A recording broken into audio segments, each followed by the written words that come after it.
أعوذ بالله من الشيطان الرجيم. بسم الله الرحمن الرحيم. الذين قال لهم الناس إن الناس قد جمعوا لكم فاخشوهم فزادهم إيمانا وقالوا حسبنا الله ونعم الوكيل.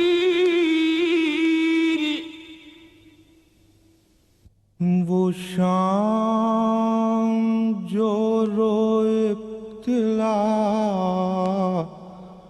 وہ شام خوف و امتحان، وہ آہٹوں کی دہشتیں، وہ ڈوبتی پرچھائیاں،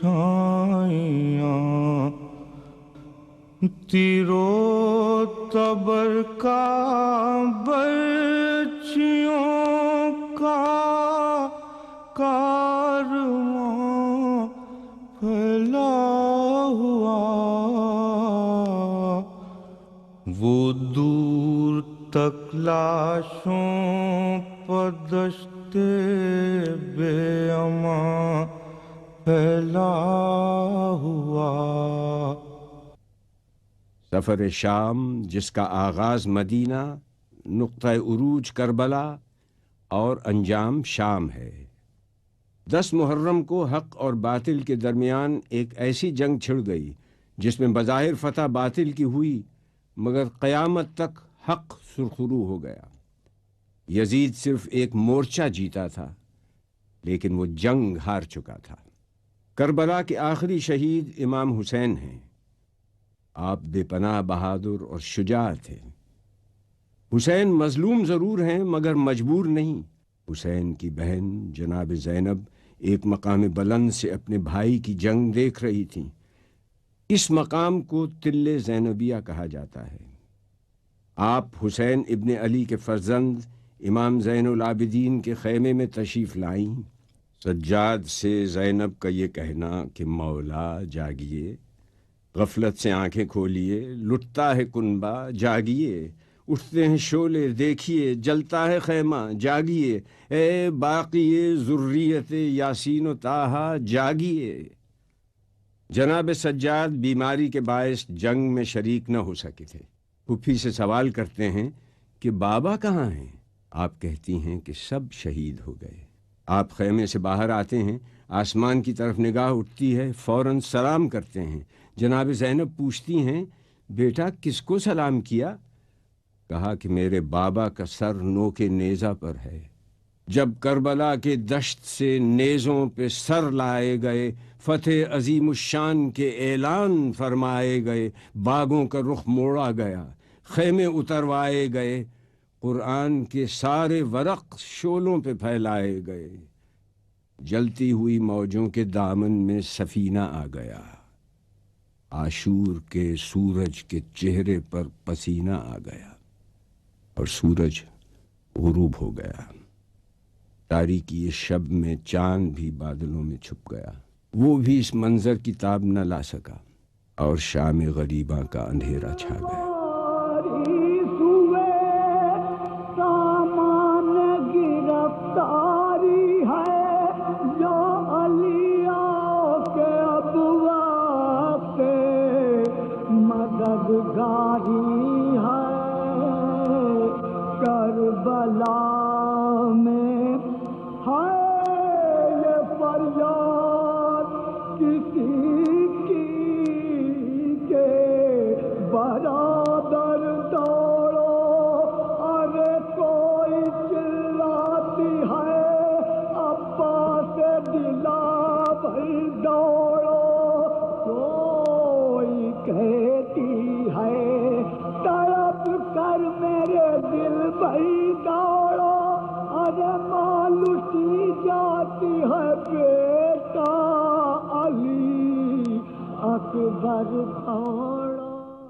رسول کی نواسی علی کی بڑی بیٹی زینب کربلا کے صحرا میں بے آب و گیا جنگل میں جلے ہوئے خیموں کے درمیان عورتوں اور بچوں کو جمع کرتی ہیں، ان کے دلوں کو تسلی اور ڈھارس دیتی ہیں، اور اب اس لٹے ہوئے قافلے کی سپہ سالار بھی جناب زینب ہیں۔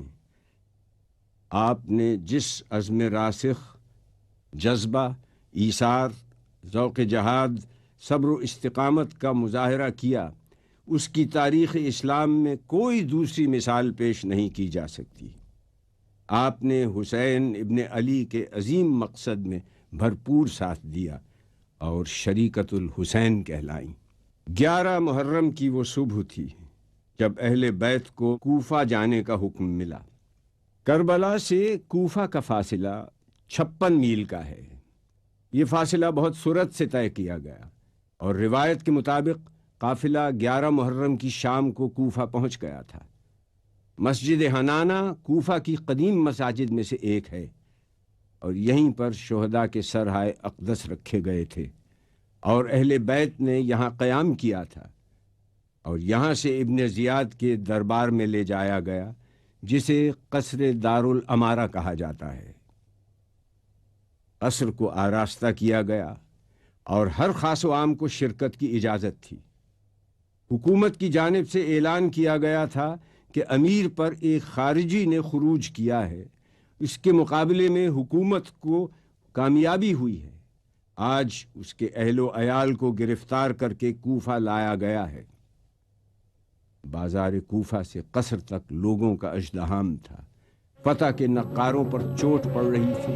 جب اہل بیت کو ابن زیاد کے سامنے پیش کیا گیا تو اس نے جناب زینب سے مخاطب ہو کر کہا کہ سنتی ہو، یہ میری فتح کے شادیانے ہیں، یہ میری فتح کا اعلان ہے۔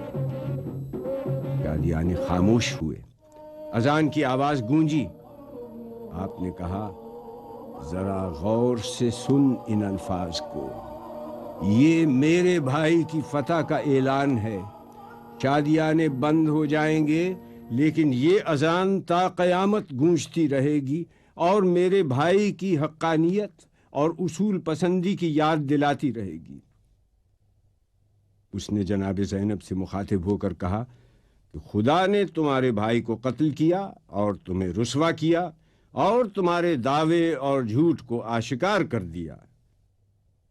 جناب زینب نے اس وقت خطبہ ارشاد فرمایا، شکر ہے خدا کا جس نے ہم کو بزرگی اور کرامت عطا فرمائی، اپنے نبی محمد صلی اللہ علیہ وسلم کی وجہ سے پاک کیا، اور ہم کو ہر نجاست و ناپاکی سے جو حق پاک کرنے کا تھا پاک کیا، اور عنقریب فاسق رسوا اور ذلیل ہوگا اور فاجر جھوٹا ہے۔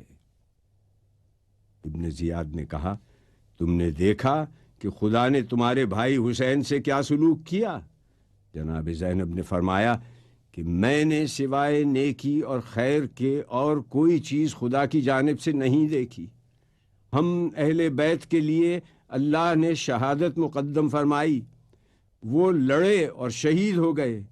تجھے ایک دن خدا کے سامنے جواب دینا ہوگا، اس دن کے لیے تیار ہو جا۔ افسوس، تو عارضی قوت و اقتدار کے نشے میں چور ہے، تیری یہ حکومت اور سلطنت دنیا زائل ہونے والی چیز ہے۔ حسینی انقلاب نے کوفے کے اس قصر کو رہتی دنیا تک کے لیے زمین بوس کر دیا جو آج ہماری نظروں کے سامنے ہے۔ جناب زینب کے کوفے میں اس خطبے کے بعد لوگوں کو حقیقت کا علم ہوا۔ دراصل یہ قیدی باغی نہیں بلکہ اہل بیت رسول ہیں۔ ابن زیاد کو کوفے میں بغاوت کا خطرہ محسوس ہوا تو اس نے قافلے کو جلد از جلد شام روانہ کر دیا۔ کوفے سے شام جانے کے 2 راستے ہیں، لیکن اہل بیت کو طویل اور آبادی سے دور الجزیرہ والے راستے سے لے جایا گیا تاکہ کسی مزاحمت کا سامنا نہ ہو۔ اس راستے کا فاصلہ 1350 کلومیٹر ہے اور یہ مسافت 18 دن میں طے کی گئی۔ اہل بیت کو کوفے سے تکریت، موصل، تل افر، سنجار، نصیبین، راس العین، رقہ، حلب، قنصرین، کفرتاب، حمص اور ببلک سے دمشق پہنچایا گیا۔ اس راستے میں اہل بیت نے مختلف مقامات پر قیام کیا، مگر شام کے شہر حلب کو ایک خصوصی اہمیت حاصل ہے۔ حلب ملک شام کا سرحدی شہر ہے جسے الیپو بھی کہا جاتا ہے۔ یہ عراق کی سرحد رقہ سے نزدیک ترین شہر ہے۔ اہل بیت نے دیر کے مقام پر ایک چھوٹی خانقاہ میں قیام کیا تھا جس کا نام ماروت و مروسا تھا، اور یہ جبل غربی کے قریب اوجان کے ساتھ نہر قزیق کے سامنے واقع ہے۔ یہاں پر سر امام حسین کو ایک پتھر کے اوپر رکھ دیا گیا۔ سر اقدس سے خون کے چند قطرے اس پتھر پر گرے اور جذب ہو گئے۔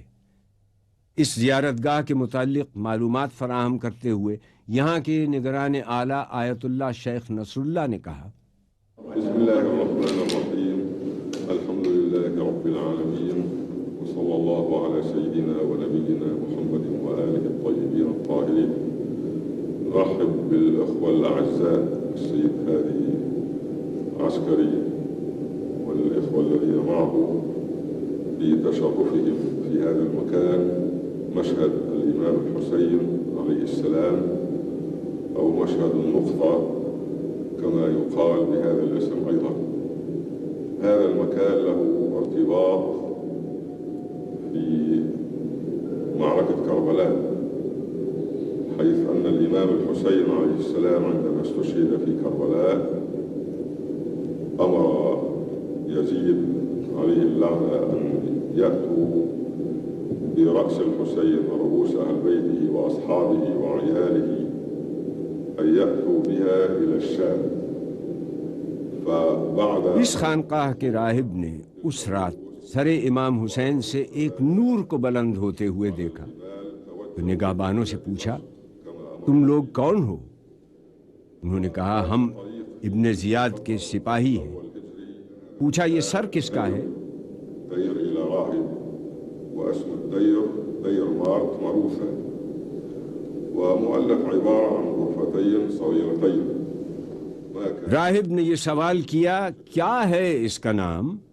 فرمایا، فاقہ کش و تناوارہ تشنکام، مقتول نیزہ و تبر و خنجر و حسام، جس کو ملانا پیاس میں پانی کا ایک جام، بے گور و بے کفن جسد پاش پاش ہے، سر یہاں ہے، کربلا معلیٰ میں لاش ہے۔ یہ حسین ابن علی کا سر ہے جو فاطمہ بنت رسول اللہ کا بیٹا ہے۔ اس نے کہا، تمہارے نبی کا نواسا؟ انہوں نے کہا، ہاں۔ نے کہا، تم کیا ہی برے لوگ ہو، کیا یہ ممکن ہے کہ تم مجھے ایک رات کے لیے یہ سر دے دو اور مجھ سے 10,000 درہم لے لو؟ چنانچہ انہوں نے سر اقدس کو راہب کے حوالے کر دیا اور راہب نے سر اقدس کو اسی پتھر پر غسل دیا۔ خون حسین اس پتھر پر جم گیا اور 1400 برس گزرنے کے بعد بھی آج یہ اتنا ہی تازہ ہے۔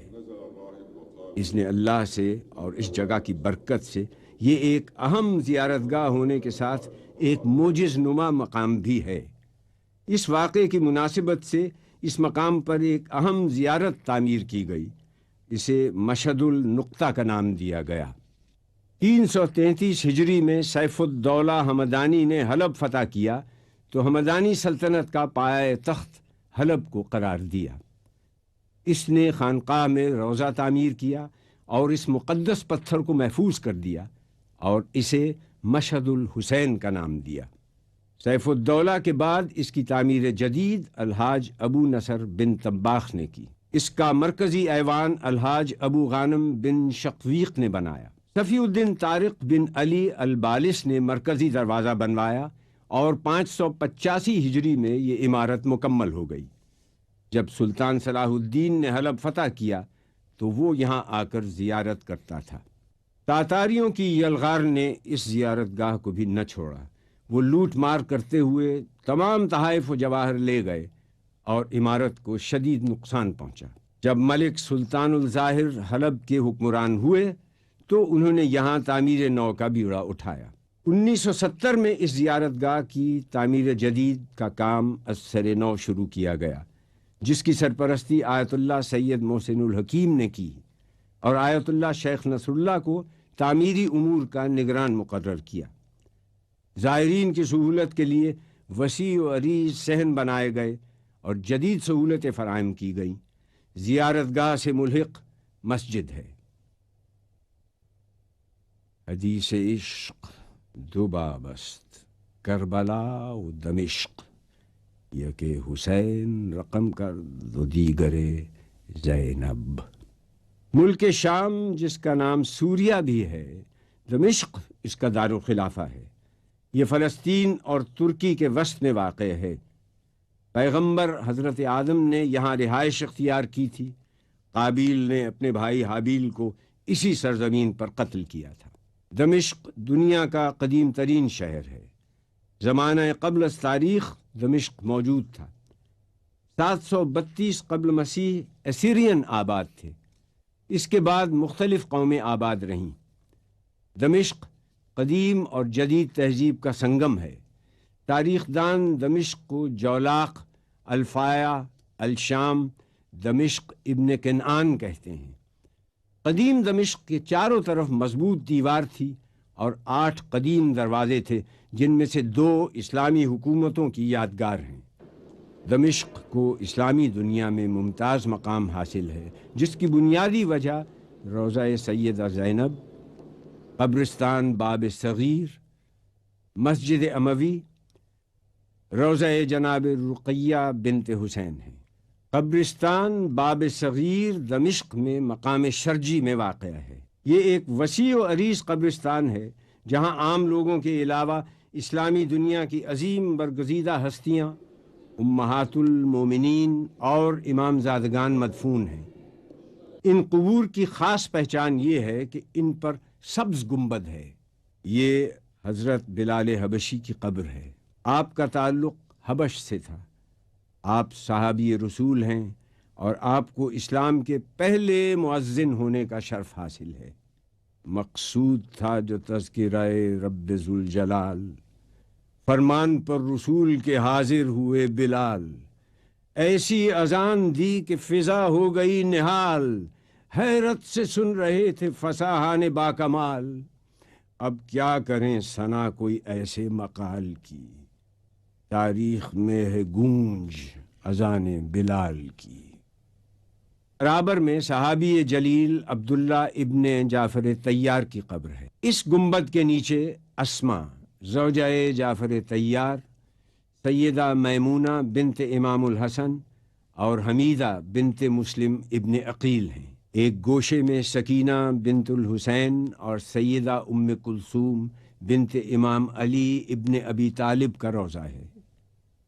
جناب سکینہ امام حسین کی چھوٹی اور لاڈلی صاحبزادی تھیں، جن کا انتقال شام کے قید خانے میں ہوا۔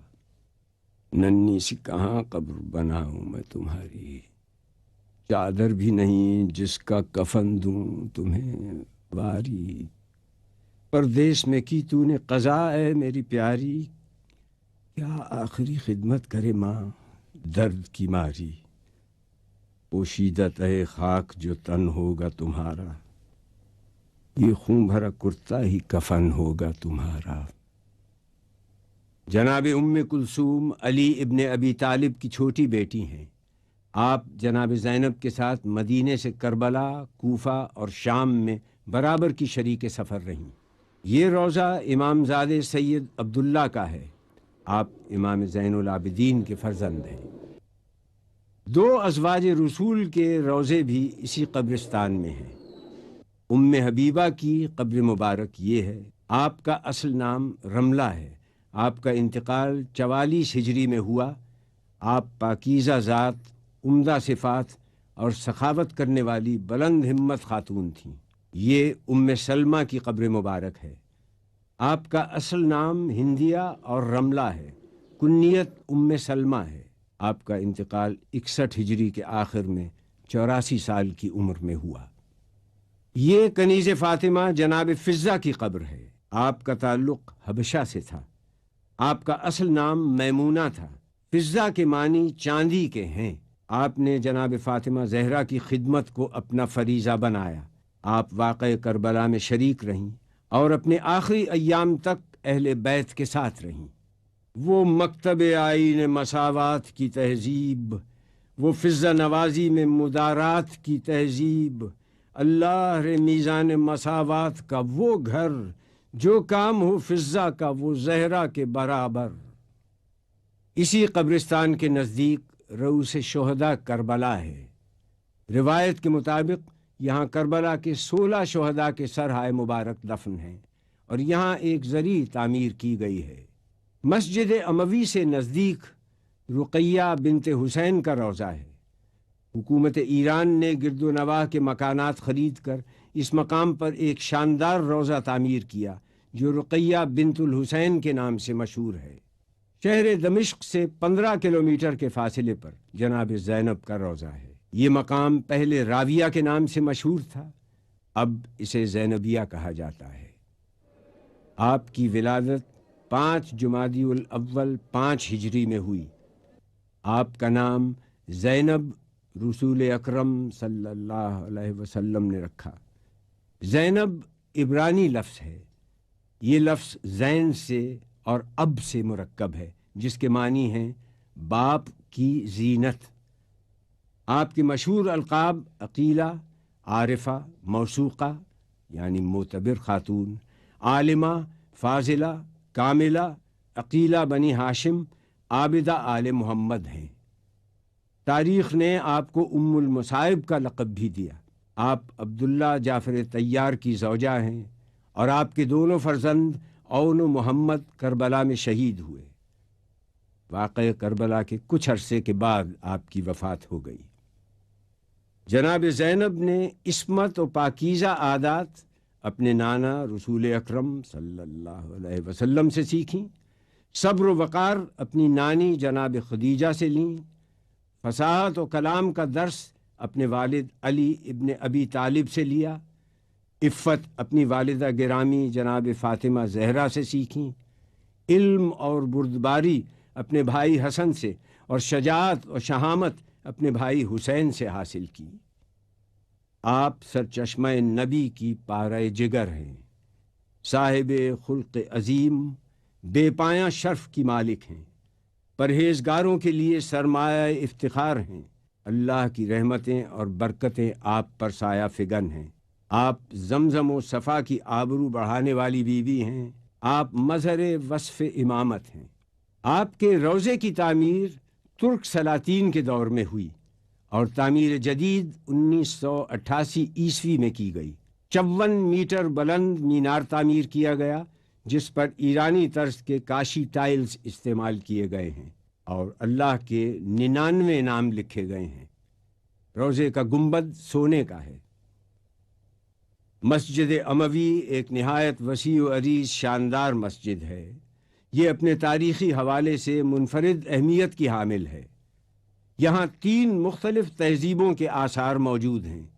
اس کی بنیادیں 4000 سال تک پھیلی ہوئی ہیں۔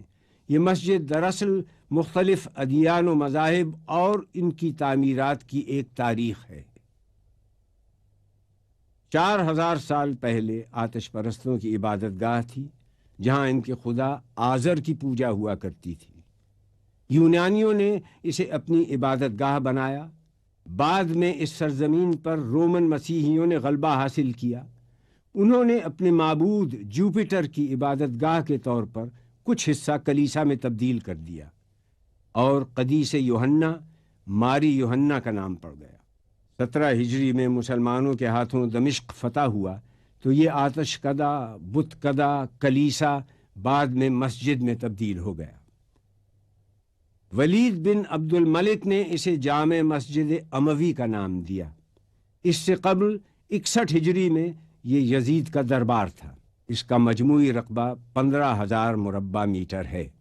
مسجد کے وسط میں نبی اللہ حضرت یحییٰ ابن زکریا کا سر بھی دفن ہے۔ جب اہل بیت کا قافلہ دمشق پہنچا تو ان کو ایک تاریک زندہ میں قید کر دیا گیا۔ جب قیدیوں کو خانہ زندہ میں شب ہوئی، بچوں کو مارے خوف کے حالت عجب ہوئی، گھٹ گھٹ کے دختر شہدیں جاں بلب ہوئی، مستر کمال بنت امیر عرب ہوئی۔ آفت کا سامنا تھا، نئی واردات تھی، زہرا کی بیٹیوں پہ قیامت کی رات تھی۔ یہ شام کا قدیمی بازار حمیدیہ ہے۔ اہل بیت کو دربار یزید میں اس بازار کی تنگ گلیوں سے گزار کر لایا گیا۔ ہزاروں کا مجمع تھا۔ یزید کی خوشنودی حاصل کرنے کے لیے اہل بیت کو مقررہ وقت سے قبل پہنچا دیا گیا، جس کی وجہ سے اہل بیت کو داخلی دروازے پر کئی گھنٹے تک روک دیا گیا، اور اسی مقام کو باب الساعت کہتے ہیں۔ دربار میں داخلے کے 7 دروازے ہیں۔ ایک دروازے سے دوسرے دروازے تک 2 رخا فوجیں کھڑی تھیں۔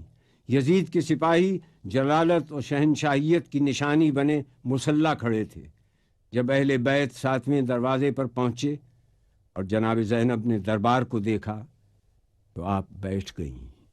کہہ دو مجھے دربار میں حاکم نہ بلائے، خلقت کو دوبارہ نہ میری شکل دکھائے، گر قتل ہو منظور تو قاتل یہیں آئے، موجود ہوں خنجر میری گردن پہ پھرائے، فکر غم و اندوہ سے آزاد ہو زینب، سر تن سے جدا ہو تو بہت شاد ہو زینب۔ اہل بیت دربار میں داخل ہوئے تو پہلے انہیں ایک گوشے میں بٹھایا گیا۔ اس مقام کی پہچان کے لیے اس جگہ کے اطراف میں لکڑی کے کٹہرے بنا دیے گئے ہیں۔ یہ وہ جگہ ہے جہاں یزید بیٹھا تھا۔ اہل بیت کو یزید کے سامنے پیش کیا گیا۔ یہی وہ مقام ہے جہاں جناب زینب نے خطبہ ارشاد فرمایا تھا۔ یزید سے اہل بیت کا تعارف کروایا گیا۔ اس نے پوچھا یہ کنیزوں کے حلقے میں کون مغرور عورت بیٹھی ہے؟ جواب ملا یہ علی کی بڑی بیٹی رسول کی نواسی زینب کبریٰ ہے۔ دربار والوں نے اٹھ کر دیکھنا شروع کیا تو کنیزوں میں سے ایک کنیز نے کہا کہ تم لوگوں کو شرم نہیں آتی؟ اپنی گردنیں نیچی کرو۔ زبیر ابن قیس نے یزید کے سامنے سر حسین پیش کیا اور کہا کہ امیر مبارک ہو، قیدی آ گئے، محمد کا نواسہ قتل کر دیا گیا۔ اس کے بعد شہداء کے سر پیش کیے گئے۔ یزید نے پورے دربار کا جائزہ لیا۔ یہودیوں کا عالم راس الجالود، سفیر روم، نصرانیوں کا عالم، علماء اور اراکین دولت موجود تھے۔ اس نے سورہ آل عمران سے اس آیت کو پڑھا، خدا جس کو چاہتا ہے ملک دیتا ہے اور جس سے چاہتا ہے ملک لے لیتا ہے، جس کو چاہتا ہے عزت دیتا ہے، جس کو چاہتا ہے ذلت دیتا ہے۔ جناب زینب نے یزید کو مخاطب کر کے کہا کہ آیات کو اپنے مطلب کے لیے استعمال مت کر۔ اس وقت تیرا اس آیت کو پڑھنے کا کیا محل ہے؟ اس کے بعد آپ نے اپنا تاریخ ساز اور عہد آفرین خطبہ ارشاد فرمایا۔ شروع کرتی ہوں اللہ کے نام سے جو رحمان و رحیم ہے۔ ساری تعریف عالمین کے رب کے لیے ہے۔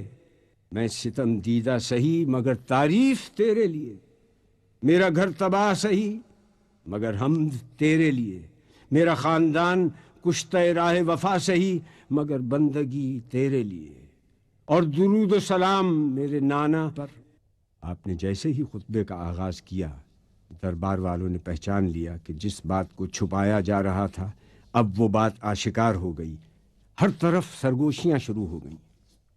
ہاں، برا انجام ہے ان لوگوں کا جو اللہ کی آیتوں کی تکذیب کریں اور جو اللہ کی آیتوں کا مذاق اڑائیں۔